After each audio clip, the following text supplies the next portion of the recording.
เป็นไม้ไต้สองโลกโลกีมวลมนุษย์ผ่องพุทธใสสีองค์พระมุนีมีศีลห้าสร้างสมกุศลผลบุญหอมป้อปัญจศีลาใหญ่ล้ำพระพุทธองค์ทรงวาทศีลเป็นเบื้องต้นความดีประมุขธรรมะมกะวิถีเป็นของดีสืบไปหน้าสืบไปหน้า10 นิ้วกราบแนบไตรไหวสาปารมีธรรมในครูบาอาจารย์พระมหาเถรานุเถระท่านเจ้าคณะพระสังฆาธิการทุกรูปทุกตนขอความสุขความสวัสดีในธรรมะแห่งองค์สมเด็จพระสัมมาสัมพุทธเจ้าจงมีแก่บรรดาสาธุชนท่านผู้ฟังทุกท่านที่มีโอกาสเปิดเครื่องรับฟังรายการเสียงธรรมก่อนรับตาตั้งสถานีวิทยุเพื่อการศึกษาพระพุทธศาสนาและวัฒนธรรม FM ความถี่104.50 เมกะเฮิรตซ์วัดฝายหินตำบลสุเทพอำเภอเมืองจังหวัดเชียงใหม่ FM ความถี่ 104.50 แห่งนี้ธรรมาภาพพระมหาประสิทธมาภินันโทเจ้าวาดวัดจังกำตำบลมะกอกอำเภอป่าซางจังหวัดลำพูนเผยแผ่ธรรมในนามของคณะสงฆ์หน่วยอบรมประชาชนประจำตำบลมะกอกเผยแผ่ธรรมในนามของหน่วยเผยแพร่ธรรมของวัดจังกำเบอร์โทรศัพท์สำรองที่06154765390615476539ญาติโยมสาธุชนก็ได้ยินได้ฟังเป็นประจำปาการวันนี้เป็นวันศีลเป็นวันพระเป็นวันธรรมสวนะที่เฮาท่านทั้งหลายอยู่ต่างบ้านอยู่ท่าดาวฟังคืน104วันนี้ดินฟ้าอากาศก็คงจะอบอวลเนาะต่างวัดจังกำอำเภอป่าซางก็ช่วงนี้ก็ตะกี้ก็สัก4-5 โมงนี่ก็มืดมาฮ้อนอบฮ้อนอวนมา2 วันแต่ว่าก็เป็นฝนเป็นลมผามตองที่มุงหลังคาใบตองที่หน้าวัดนี่ก็ล่มเรียบร้อยยังไม่ได้เพี้ยวพัดปัดกวาดเตื้อนี่ก็ได้ล่มไปเรียบร้อยก็ทำให้จะได้เพี้ยวพัดปัดกวาดในช่วงนี้ก็คงยังบ่ว่างเว้นจากภาระธุระกันเตื้อเพื่อจะให้ความสะอาดสะอ้านเกิดกับสถานที่วันนี้ก็ขออนุโมทนากับเจ้าภาพเจ้าศรัทธาที่เพิ่นรับเป็นเจ้าภาพจ่อฟ้าเนาะจ่อฟ้าแถม2 ชุดอันหมายมีโยมแม่ภาวินีนางสาวพัชรินนายเกียรติศักดิ์ลาภพิเชษฐ์ไพบูลย์เนาะร่วมทำบุญรับเป็นเจ้าภาพจ่อฟ้า2 ชุดโยมร้านบุญส่งคิสนาตาอ้ายร้านบุญส่งการยาง1 ตัวโยมพี่ร้านเจียงใหม่ร้านรักษาตระคุณณเลิกณประดิษฐ์อันนี้เพิ่นก็รับเป็นเจ้าภาพตัว1หาเจ้ากรรมนายเวรญาติโยมสาธุชนจะเป็นเจ้าภาพก็ได้เนอะยังเป็นเจ้าภาพยังเหลือนาคตันลักนาคตันคันโทยนี่28 ตัวละ3,500 บาทนะนาคตันหรือคันโทย28 ตัวละ3,500 บาท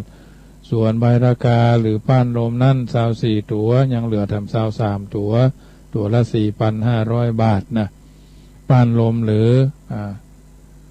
ใบละกานะมีอยู่24 ตัวมีเจ้าภาพแล้ว1 ตัวคุณนงคารแสงภาพอากาดิ่งก็129 แก่นยังขาดเจ้าภาพแถม126 แก่นเนาะยังเหลือเจ้าภาพแถม17 แก่นเนาะมีเจ้าภาพมาเรื่อยๆวันคนละแก่น2 แก่นเนาะแก่นละหรือลูกละ499 บาทเป็นกระดิ่งรอเนาะวันนี้ช่างก็ได้มาโบกมาฉาบห้องเฮิงอย่างเกือบลงปูพื้นคัดมันในจันลุ่มจันปืนเนาะพื้นสุดจันบนนี่เพิ่นก็แปลงหลังคานะแล้วปีใหม่นี่ก็คงจะมุงนะเพราะฉะนั้นหลังช่างเล็กก็จะสำเร็จปริพูนางแล้วทางนี้ทางนั้นบัดนี้ก็จ่ายไปแล้ว450,000 กว่าบาทนะวันนี้สลากก็เบิกไปแถมยังเหลือแถม ยังจะต้องใช้ทุนทรัพย์แห่งประมาณ350,000 กว่าบาทก็แล้วละญาติโยมเพราะฉะนั้นจำเป็นจะต้องยิบยืมเอาเงินวัสดุอุปกรณ์จำเป็นจะต้องไปแปะร้านขายวัสดุมาก่อนนะ350,000นี่หมายความว่าต่อหั่นต่อนี่ห้องน้ำห้องส้วมน้ำน้อยเนาะก็จะแล้วนะเงินวัดแท้ๆก็เหลือยังเหลือทำ100,000นะ100,000 120,000นี่แหละก็จะประมาณ400,000ยังเหลือทำประมาณ350,000 กว่า350,000 กว่าบาทนั่นนี่ก็แล้วละนะจะคงจะแล้วธรรมาภาพก็จะต่อเติมตรงนั้นตรงนี้ประตูหน้าต่างก็มาได้ทำใหม่นะคัดถูเอาของเก่านั่นแหละนะเพิ่มหั่นเพิ่มนี่กั้นห้องตั้งลุ่ม1 ห้องตั้งบน2 ห้องนะตั้งบนนี้ก็จะเอาไว้ให้อาคันตุกะผู้มาเยือนห้องน้ำในตัวตั้งบนเนาะตั้งบนห้องน้ำ2 ห้องตั้งลุ่มห้องน้ำ2 ห้องนะอันนี้ก็ถือว่าเป็นสถานที่ต้อนรับแขกระยับ5 รูป10 รูปนี่ได้สบายบางเตื้อญาติโยมเพิ่นเดินทางมาจากทางกรุงเทพเนาะเขาก็จะได้ต้อนรับเพิ่นตามเถนาบ้านเฮาก็เหมือนกันสถานที่หน้ากุฏินี่ก็จะแปลงห้องทรงวิทยุนะอันนี้ก็เป็นกิจกรรมที่จะต้องทำเงินปัจจัยจำนวน350,000 กว่าบาทนี้ก็คงจะทำส่วนเจ้าฟ้าใบละกาปั้นลมนาคาตันนี่ก็ประมาณก่อนเดือนสิงหาวันที่31 สิงหานี่ก็จะทำบุญช่วง1เนาะจะทำบุญแถวช่วง1ทำบุญอายุหมายความว่าจำเริญพระพุทธมนต์เนาะคือความเป็นสิริมงคลจะโอ้กับสลาเจ้าฟ้าใบละกานาคาตันอย่างก่อนว่าคือเพิ่นใส่ไปเลยเนาะตึกกะลาก็พุ่นแล้วกฐินเซาะกฐินมาเนาะญาติโยมก็แจ้งความประสงค์ได้กฐินก็ยังมีเจ้าภาพเทื่อปีนี้นะก็ยังมีไผเป็นเจ้าภาพมีแต่อู้กันไว้บ่ได้เนาะก็ต้องการเงินประมาณสัก500,000เนาะถึงมดถึงมวลอย่างนี้นะถึงขินถึงตาลน่ะอย่างเงี้ย350,000นี่จะต้องทำศาลาเพิ่นก็มาวัดมากะมาเกณฑ์มาทำสัญญาอย่างกันไว้เนี่ยอันนี้เป็นงานที่ก่อสร้างอาตมาภาพก็เมื่อปี61บุรทำบุญนะ61 62 63 64ก็พูดถึงกินตานงานหลวงนี่ก็คงจะเป็น65เนาะห้องน้ำ350,000ก็ยังบ่ได้ทำบุญเตื้อนะปลายวัดก็ยังบ่ได้ทำบุญเตื้อห้องน้ำข้างๆก็มีประมาณ10 ห้อง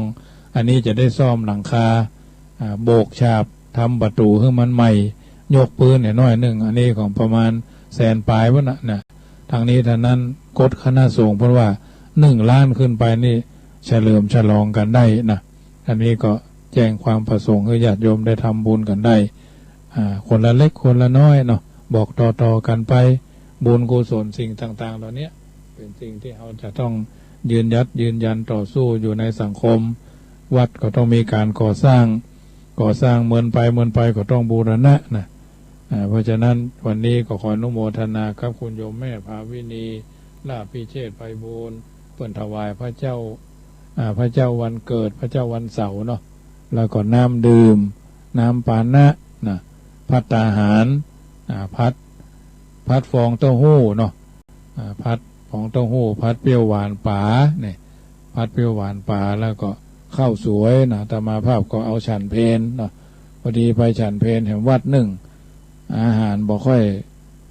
ยต่อใดนะไว้เด้อเนาะพีกมาก่อนเลยยังทำเกิงชั่วโมงก็เลยฉันให้เรียบร้อยไปนะ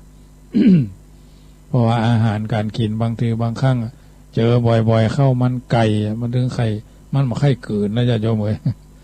ผัดกะเพราเนี่ยมันเฮาเคยทำเนาะเฮาเพิ่นฮ้องว่าชอบรสจัดหน่อยก็เลยอาหารมันจืดมันจางก็เลยบ่ค่อยตะไดนะทางนี้ทางนั้นไก่ย่าง5 ดาวไก่หมุนเนี่ยไก่ย่างวิเชียรบุรีนะ365 วันเจอได้ทุกวันอย่างวันพุธเนี่ยวันพุธนี้ก็เหมือนกันเจ้ามาก็จะได้ไปงานทำบุญใจบ้านบ่อหินเนี่ยก็ได้ไปเป็นประธานสงฆ์เนาะขวายมาก็ทำบุญในหมู่บ้านนั่นนะเมาะต่อกันนั่นนะเพราะฉะนั้นอาตมาภาพช่วงเจ้าก็เลยส่วนมากก็จะฉันเจ้าไปเลยถ้าจะไปฉันที่นั่นที่นี่นี่นะคือหมายความว่าห้องต้องไปเลยนะก็เวลาเพื่อนมาเลี้ยงเขาก็บางเตื้อเขาก็ไม่ได้ฉันก็ฮะเขาจะไปงานอื่นต่อ ก็ชันเนี่ยกำ2 กำคือเจ้าภาพเพิ่นได้หันเนาะมาเถอะก็เอาใส่ถุงอินดูพระอินโดเนนต่างวัดอย่างวันผูกไปงานทำบุญใจบ้านนั้นนิมนต์หมด5 รูปเนี่ยมีพายุวัดสักตัวนะวันผูกนี่นะวันผูก12วันนี้ก็เลยตาลขันเข้าคือพ่อคือแม่ยะอดีตเจ้าวาดเถอะญาติโยมทำไปเถอะบุญไผ่บุญมันนะเอาทำแทนกันมาได้อาศัยญาติโยมเพิ่นช่วยไปเป็นธุระคือก็ตาลวันนี้คือเรียบร้อยวันนี้ก็จะได้สวดมนต์เจริญพุทธมนต์แผ่เมตตาพ่อแม่อดีตเจ้าอาวาสเทวดาวัดอันถึงเทวดาวัดก็ดีเทวดาบ้านก็ดีเซลบ้านก็ดีเซลวัดก็ดีนะอาตมาภาพเคยอยู่วัดสลีเมืองยุอันนี้คือฟังในวันนั้นนี่เป็นวันศีลเนาะท่านทั้งหลายจะเชื่อหรือไม่ก็แล้วแต่อาตมาภาพอยู่วัดสลีเมืองยุท่านเกือบ2 วาษาเกือบ3 วาษาวัดสมบทที่ท่านเมื่อปี2540ไปอยู่ตรงนั้นเรียบร้อยจะค่ำมาแรงมาก็บูชาเทวดาวัดเต้าตั้ง4สวดมนต์กับหลวงพ่อเจ้าวาดเพิ่นหลวงพ่อพระครูวราธรรมาภิรมย์นี่นะก็สวดมนต์ด้วยกันทีนี้มันมีตู้เจ้าในวัดนะเพราะเป็นคนเจ้าถิ่นเนาะเพิ่นฮ้องว่าตู้เจ้าถิ่นมาบอกชื่อนะเพิ่นก็ว่าหั่นว่านี่เล่าหั่นเล่านี่นะอาตมาภาพก็ได้ยินโยมเพิ่นฟังดอกแล้วว่าตุท่านมหาตุตัวเจ้าตัวนี้มันเอาไหนมาว่าแท้กามแท้กาอาตมาก็ต่อปัญหาขี้ข้านจะเจอได้เอาก็ทำงานเพียวพัดกวาดเพียวห้องน้ำห้องส้วมห้องครัวเนาะเพียวห้องเพียวศาลากวาดแวดวิหารศาลาการประเรียนปลูกดอกปลูกดวงปลูกข้าวไม้ข้าวตอกล้างหอยคอห่านบนเรียบร้อยทั้งวันแต่203 วัน 2-3 ปีนี่นะเทวดามาแรงค่ำมาแรงมาก็จัดเขาตอกดอกไม้ผูจุงผูชาทุกเจ้าทนนี้ก็ว่าหั่นว่านี่2 ปีเข้ามาแล้วก็ยังหูจักยังอาตมาก็ว่ายังมีอยู่คืนหนึ่งเป็นศีลเดือนดับประมาณ2 ทุ่มปลายอาตมาภาพก็นั่ง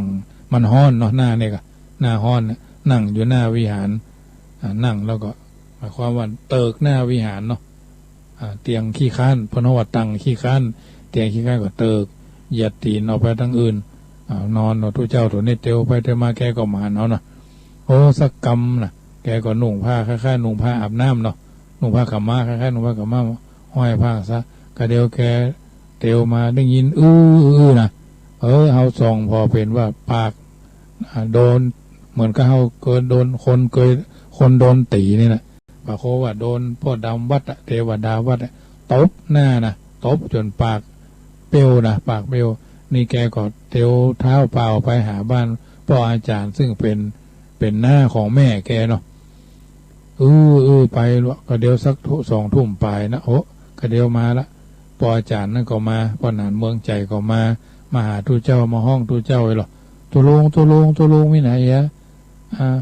ลมอันคนนี้มนมานี่ก็รอน้ำสมปล่อยหดตู้นี่ก็ร้อยหรอตัวลงบอกกับพลาเลยแล้วยังไหนนะมันนั่นอันนี้พวกก็หู้กันนะพอนานพวกก็หู้อยู่พอดีมาขี่ข้องง่ายขวายมาพวกก็มาเอี่ยววัดปันรถเถียมาท่านมหาตะคือนี่มหันก็มาหู้ใกล้หรอที่จริงเขาก็หู้แล้วแหละเนี่ยญาติโยมขนาดผีก็ยังแบบเป็นใจนะเทวดาบ้านเทวดาวัดก็เหมือนถ้าเขาปูชาถึงวันมันมีอานิสงส์นะญาติโยมอาตมาภาพอยู่วัดจังกำนี่ก็เหมือนกันนะ20 ปีมานะเดี๋ยวก็คนนั่นเล่าก็เดี๋ยวก็คนนี่เล่าให้นะก็จังมันเขาจะว่าเจ้ามันเตอะว่าดีจังเขาว่าเงาว่าดีจังว่าดีจังเขาว่าให้สังเตอะเฮาบ่ได้วันเพิ่งไปตามกระแสเฮาก็ทำของเฮาไปไหว้พระสวดมนต์เจริญภาวนาไผคึดดีก็เป็นมงคลไผคึดบ่ดีก็เป็นอมงคลมันก็ได้ผลแท้นะญาติโยมมันถึงไปเข้าบ้านวันพ่อดำวัดจังเก้านี่ก็เหมือนกันมีคนหนึ่งคิดบ่ดีบ่ให้เนาะพอดีไปออกเมื่อบ้านเพิ่นบอกว่าเพิ่นว่าอาตมาภาพเนี่ยสมณะเนี่ยไปนับได้นับว่าไปนับได้นับนินทาวันหน้าวันตาคือปรับปรุงตัวสู่เขาเหียเพิ่นไว้นะบ่ต้องไปวุ่นวายกับเพิ่นสวดมนต์ภาวนาข้ายังบ่กล้าเข้าใกล้นะเพิ่นว่านะเพิ่นฮ้อพ่อดำเจ้าพ่อนั่นเจ้าพ่อนี้เพิ่นฮ้อไปลงทรงเจ้าที่บ้านพระบาทหมู่6นี่นะบอกว่าบ้านใดเนาะเพิ่นก็มาว่ามาเป็นจ๊ะเป็นนะแหละ ไอ้เฮาก็ไม่ใช่งมงายนะแต่เฮาก็บ่ได้หมิ่นประมาทเฮาก็บ่ได้เลินเล่อเฮาก็บ่ได้ดูหมิ่นไผนะแต่เฮาถือว่าเฮาไปบูชาเหตุการณ์บางอย่างอาตมาภาพจะไปไหนจะเดินดอนซอนป่าจะขึ้นล่องต้องเที่ยวก็ไปเอาเทียนไปขอบารมีเนาะขอพ่อดำช่วยโปรดช่วยภัยช่วยย้ายช่วยบุญญาติโยมบางคนที่หายไปก็ขอให้ไปดึงจิตดึงใจช่วยมากันแปลงหั่นแปลงนี่นะอันนี้ถือว่าเขาอธิษฐานเขาบ่ได้งมงายเขาบ่ได้เป็นคนที่ว่าบ่มีสติคิดอันอย่างทำลงไปเนี่ยก็มีสติอยู่นะเพราะฉะนั้นญาติโยมก็เหมือนกันอยู่ทางบ้านก็จะไปละบ้านเทวดาบ้านเขานั่นน่ะเทวดาบ้านไผ่บ้านมันพ่อบ้านไผ่บ้านมันเขาก็พยายามเนอะพยายามดูแลเทวดาบ้านเขาก็ดูแลเทวดาบ้านเพื่อนก็ดูแลไผ่ทำก็ไผ่ได้นะของสิ่งนี้มันจะช่วยกันได้นะญาติโยมอาตมาเองเป็นทุเจ้าก็สวดมนต์ภาวนาศึกษาเล่าเรียนภาคเพียรปฏิบัติมาต้องไปทำนักแต่ขอให้ทำบ่อยๆทำทุกวันนะอย่างเพิ่นว่ากินนักกินเท่าปลายก้อยนะกินน้อยกินเท่าหัวแม่มือ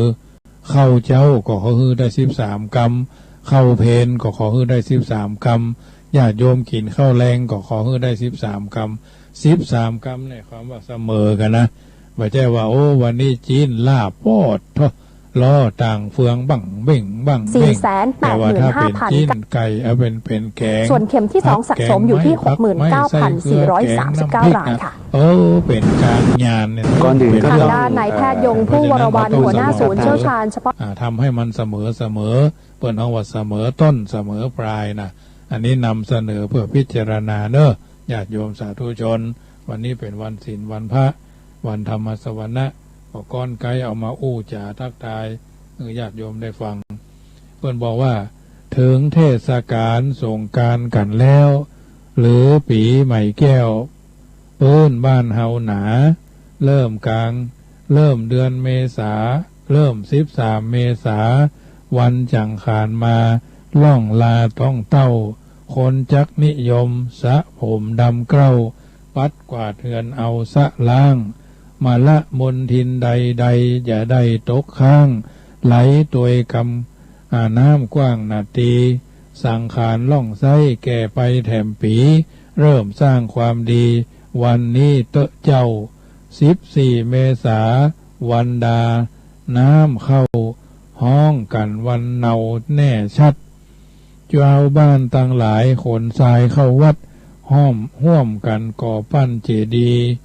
ปักตุงเรียบร้อยใหญ่น้อยหลากสีตามประเวณีที่มาอย่างอัน15 เมษามหาเลิกจะขั้นวันพญาวันเลิศแล้วต่างห่วมทำบุญบ่ได้กล้าแกล้วจิตใจผ่องแผ้วโดยมาฮับเอาธรรมะพระศาสนามาเสริมชีวาหายมนเศร้าหดน้ำดำหัวคนแก่คนเฒ่าป้อใหญ่ที่เฮาเคารพธูปเทียนบูผานำมาพร้อมครบน้ำอบน้ำแป้งเตรียมมาปล่อยชีวิตหมู่นกหมู่ป่าแอวขอขะมาพี่น้องเจ้าบ้านบ่าวสาวสุขสันต์ม่วนงานเสี่ยงท่านได้เล่นสงกรานต์สาดน้ำฮดน้ำเย็นใสชื่นใจยิ่งล่ำลดความฮ้อนอันมาแควนพ้องห้อยบาลิห้อยคอสวมแขนพ้องห้อยปากห้อมห้อยฝากแฟนเกี่ยวกันทางอ้อมทุกคนพร้อมใจใส่เสื้อหม้อห้อมบ่มีไผยอมขว้างละอันว่าแผ่นดินล้านนาถิ่นอาระยะไผบัตเตาะบ่อวดอ้างชื่นชมฮีดเก่าเฮานั้นดูมันเหมาะสมเข้าถึงนิยมมาแอวมาเล่นต่างชาติมาหันปากันตื่นเต้นถึงกับตะเวนแอวพักเฮาควรภูมิใจได้อนุรักษ์พิทักษ์คู่บ้านตานีสืบทอดเอาไว้อย่าได้ละหนีงานประเวณีศักดิ์ศรีคู่บ้านวัฒนธรรมงดงามคู่ด้านของเก่าโบราณสืบไว้ได้กล่าวข้าวสารล้านนาก้อนไก่ถึงบทจะได้จบลงทุกคนคงโชคดี ทุกคนคงโชคดีเจ้านี้วาดวางลงก่อนและนายเหยญาติโยมสาธุชนท่านผู้ฟังทั้งหลายอันนี้เป็นวจนะประพันธ์คำกล่าวของบัณฑิตผู้รู้ท่านกลอนไกเอาไว้ก็เอามาอู้ให้ญาติโยมได้ฟังเป็นนิทัศนะอุทาหรณ์ญาติโยมสาธุชนท่านผู้ฟังทั้งหลายค่ำคืนของวันศีลวันพระก็จะได้อู้เรื่องธรรมะคือญาติโยมนำไปเป็นข้อเตือนจิตสักคิดใจ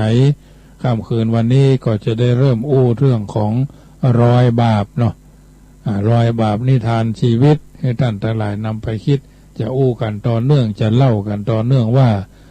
เพิ่นเล่าเอาไว้ว่าภายใต้พระเชตวันวนารามล่มครึ้มไปด้วยต้นไม้อันมหึมาหนึ่งกิ่งก้านสาขาแผ่กว้างสมัยพุทธกาลเนอะนิทานย้อนยุคฮือห่มเงาแก่ผู้เข้าไปพักอาศัยนมนานมาแล้วบรรยากาศตอนบ่ายวันนั้นสดชื่นแต่สงัดเงียบเพราะคืนที่แล้วฝนตกลงมาอย่างนักหนาสากันน้ำฝนที่ค้างอยู่ตามรากไทรย้อยหยาดลงพื้นดินเสียงดังเปาะแปะเปาะแปะเสียงวอกก้างนางนีกู่ห้องดังแว่วมาจากราวไผ่ฟังแล้วชวนให้วิเวกวังเวงแต่ก็มีความสงบร่มรื่นอย่างประหลาดภิกษุอาคันตุกะกลุ่มหนึ่งเดินเลาะลัดไปตามหน้ากุฏิที่เรียงรายกันเป็นแถวเป็นแนวหลังนี้ไปหลังนั้นไปหลังนั้นต่อกันไปจนเสี่ยงสุดเขตอารามเบื้องหลังกุฏิท้ายแถวนั่นเองปรากฏร่างของพระเจ้าเท่าหรือภิกษุชรารูปหนึ่งเดินจงกรมอยู่อย่างสำรวมและพื้นที่ที่เดินจงกรมนั้นมีแมลงเม่าถูกเหยียบย่ำตายเกลื่อนกราดไปหมดภิกษุรูปหนึ่งมองหันเข้าก็ชี้ชวนเเพื่อนทั้งหลายดูว่าท่านทั้งหลายพอล้อตู้เจ้าตัวเนี้ยเดินจงกรมหาวิมานอย่างนั้นย่ำเมาแล้วแหล่นแล้วแล่นนะเหยียบสัตว์ตายกาเกินหันก็ตู้เจ้าหมู่นั้นก็แต่เราท่านผู้เจริญเพื่อนสหธรรมิกรูปหนึ่งอู้คอยตามแล้วก็อู้กันว่าแต่ว่าจะหันจะตาบดีก้าแต่เราถ้าทุลุงตัวนี้ตาเพื่อนบดีลุยนะมันน่าล่ะจึงได้เหยียบแมงเม่ามันตายอยู่แล้วเนาะอย่างรถไหลลงดอยนางแก้วมันย่ำปีกเม่ามันเนาะอย่าโยมออกเยอะแยะเช่นนี้เมื่อเวลาตาดีทำไมจึงบะจงกรมเวลาตาบอดแล้วถึงทำความเพียรมันจะได้ประโยชน์อะไรอย่างเขาคงจะนึกว่าทำความดีแล้วสิถ้าที่แท้ก็ทำบาปอย่างโมโหตัวคนเฮามักจะเป็นเสียอย่างนี้แหละท่านทั้งหลายเอ๋ยดูเจ้าเหล่านั้นวิพากษ์วิจารณ์ต่างๆนานากันพึมพำแล้วก็พระจากกันไปคนละที่คนละต่างในโอกาสที่ได้เข้าเฝ้าพระพุทธเจ้าจึงนำความเรื่องนี้มากราบทูลพระพุทธเจ้าว่าข้าแด่พระองค์ผู้เจริญมีทุเจ้ารูปหนึ่งอาศัยอยู่ทางท้ายแถวเป็นทุเจ้าตาบอดพระพุทธเจ้าข้าเดินจงกรมเหยียบย่ำสัตว์ตายไปเป็นจำนวนนักสีขาบทของพระรูปนั้นยังบริสุทธิ์อยู่หรือพระพุทธเจ้าข้าสมณะรูปนั้นก็ถามพุทธเจ้าก็ตรัสว่าเธอทั้งหลายหันพระรูปนั้นฆ่าสัตว์ตายหรือเปล่าล่ะพุทธเจ้าจึงตรัสถามภิกษุเหล่านั้นก็ถามว่าไม่เห็นพระเจ้าข้าแต่พวกข้าพระองค์เห็นซากสัตว์ตายกันเกลื่อนกราดที่จงกรมพระเจ้าข้าพระภิกษุรูปหนึ่งกราบทูลพระพุทธเจ้าก็ตรัสว่าภิกษุทั้งหลายหมู่เธอบาหันพระรูปนั้นฆ่าสัตว์ฉันใดพระรูปนั้นเขาก็บาหันสัตว์เหล่านั้นเช่นกันเพราะเขาเป็นคนจักษุบอดหรือตาบอดทั้งสองข้างโลกนี้มืดสำหรับเขาคงจะมีเจตนาจะฆ่าสัตว์เหล่านั้นแน่แท้ทุเจ้าเหล่านั้นก็บอกว่าพระอรหันต์รูปนั้นเป็นพระอรหันต์ด้วยหรือพระเจ้าข้าพุทธเจ้าก็ตรัสว่าถูกแล้วภิกษุทั้งหลายนั่นคือพระจักขุบาลผู้เยี่ยมยอดกว่าสาวกทั้งหลายของเฮาในทางปฏิบัติเนสัชชิกะทุดงค์บอกว่า ก็สู้เขามันแบบเป็นเรื่องเป็นราวทุกเจ้าพ้นเป็นอรหันต์พระพุทธเจ้าพ้นบอกว่าอีกก็ยังเหี่ยน้อยเนาะดูเจ้าเหล่านั้นก็ว่าน่าแปลกใจนะพระเจ้าข้าก็ในเมื่ออุปนิสัยพระอรหันต์มีอยู่ฉะไหนท่านจึงกลายเป็นคนตาบอดเช่นนี้ได้เล่าพระเจ้าข้าคุณธรรมชั้นสูงช่วยอะไรไม่ได้เลยหรือภิกษุรูปนี้จึงตาบอดจากสู่บอดภิกษุรูปหนึ่งกราบทูลด้วยความชงนใจพระพุทธเจ้าก็ตรัสว่าช่วยอะไรไม่ได้หรอกภิกษุทั้งหลายพระจักขุบาลตามืดบอดเพราะอำนาจบาปกรรมของเขาเองมันเป็นรอยบาปที่เขาสร้างไว้แต่อดีตชาติรอยบาปมันลบล้างด้วยธรรมะอะไรไม่ได้หรอกนะแก้อุปนิสัยพระอรหันต์ก็ลบล้างไม่ได้จนกว่ามันจะสนองผลและสิ้นรอยไปด้วยตัวของมันเองอันนี้ญาติโยมสาธุชนนำมาก้อนใกล้คือญาติโยมได้ฟังเนอะเวลาก็จะหมดพอดีไปมาก็แล้วก็ว่างเว้นไว้ญาติโยมนำไปพิจารณาเนอะในนิทานเรื่องนี้เป็นนิทานที่จะต้องกันต่อไปเปิ้นจึงบอกว่าอันมวลกรรมทำแล้วไม่แคล้วคลาดคงอุกอาจความตามติดผลิตผลทำกรรมดีผลดีมีแก่ตนทำกุศลส่งสีมีมาแทนประกอบกรรมทุจริตมิผิดพลาดก็ประสาทด้วยผลอันข้นแค้นถ้าเลิกชั่วทำดีรี่สู่แดนในเมืองแมนสมหวังดั่งใจตนบนที่ทำกรรมที่สร้างทางที่ชั่วเป็นเงาตัวตามติดประสิทธิผลดุดล้อเกวียนตามรอยโครนกระทั่งพ้นจากวัฏสังสาราเมื่อทราบชัดเช่นนี้ทีละชนประกอบกุศลบากบั่นหมั่นอุตสาห์ดับกิเลสกาลีมีเมตตาทั่วโลกาสุขสมปารมค่ำคืนวันนี้อาตมาภาพพระมหาประสิทธมาพินันโทก่อนไกลเอาธรรมะเป็นปฏิพรย้อนคือญาติโยมนำไปคิดพิจารณาในการดำเนินชีวิตของเฮาท่านทั้งหลายวันนี้เป็นวันอาทิตย์ก็เป็นวันศีลวันพระตัวเนอะญาติโยมสาธุชนพยายามทำสิ่งที่ดีสร้างคุณธรรมประจำชีวิตฝากเป็นข้อคิดสะกิดหัวใจความสุภาพนี้แม้นมีกับไผผู้คนทั่วไปจักฮักชอบสู้ทั้งกิริยาวาจากรรมน่าฟังน่าดูยิ่งนักอ่อนน้อมถ่อมตนเป็นคนน่าฮักโอ้จักโอบอ้อมอารีใบหน้ายิ้มย้อยแต่งแต้มราศีมองโลกแง่ดีบ่มีบูดบึ้งม่วนจาหวานไข่ขานอวดบึ้งอวดอึ้งบ่มีกูมึงหยาบจ้าบ่เสียงดังตึงดังต่อตายกมือจี้หน้าคนใดปะพี่ปะน้องตอบท่องปาใสสู้โหขออภัยแม่ผิดนิดน้อยแม่ผิดนิดน้อยเอาละญาติโยมสาธุชนได้ยินได้ฟังรายการนี้เป็นจะได้โทรศัพท์กันเข้ามาเนอะ06154765390615476539ฟังกันแล้วเป็นจะได้โทรทักทายกันเข้ามาเนอะที่รายการเสียงธรรมเสียงธรรมก่อนรับตาประจำค่ำคืนของวันอาทิตย์เป็นวันศีลเป็นวันพระวันนี้ไปวัดไปวากันหรือไม่ตาลขันเข้ากันหรือยังนึกถึงคนนั้นคนนี้เตรียมจะไปตรงนั้นตรงนี้หรือยังสถานที่ใดที่เขาไม่ให้ไปก็อย่าไปเลยนะสถานที่ใดเขาให้เปิดเผยเอาก็ไปตามนั้นทางนี้ทางนั้นก็ถือว่าร่วมด้วยช่วยกันในการทำหน้าที่ของตัวของตนในการดำเนินชีวิตที่ถูกต้องท่องแท้รายการเสียงธรรมก่อนรับตามาจ่าทักทายคือญาติโยมแล้วเป็นจะใดโทรศัพท์ทักทายกันเข้ามาเนอะ0615476539นะ0615476539 1เสียง1สาย1กำลังใจอยู่กันแล้วฟังกันแล้วเป็นจะใดทักทายกันเข้ามาเนอะที่0615476539จะไปลืมเนอะญาติโยมมีโอกาสร่วมเป็นเจ้าภาพใบละกาหรือป้านลมยังแถมซาว3ตัวละ4,500 บาทนะ ฟันลมหรือใบละกา23ตัวตัวละ 4,500 บาทนาคตันหรือคันถวยกำยันนั่นน่ะ28ตัวตัวละ 3,500 บาท28ตัวตัวละ 3,500 บาทหรือกระดิ่งเนาะกระดิ่งก็แกนละ499 บาทกึดจะได้ค่อยใจถึงแปลงใจตึงก็โทรศัพท์ทักทายกันเข้ามาได้061-547-6539นะ061-547-6539โทรกันเข้ามาได้1เสียง1สาย1กำลังใจ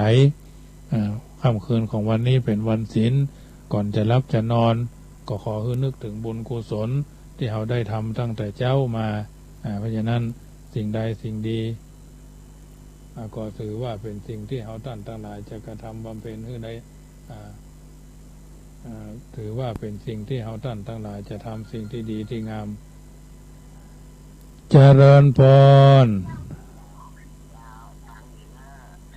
โยมแม่เรนูเนาะดูทีวีเป็นเพื่อน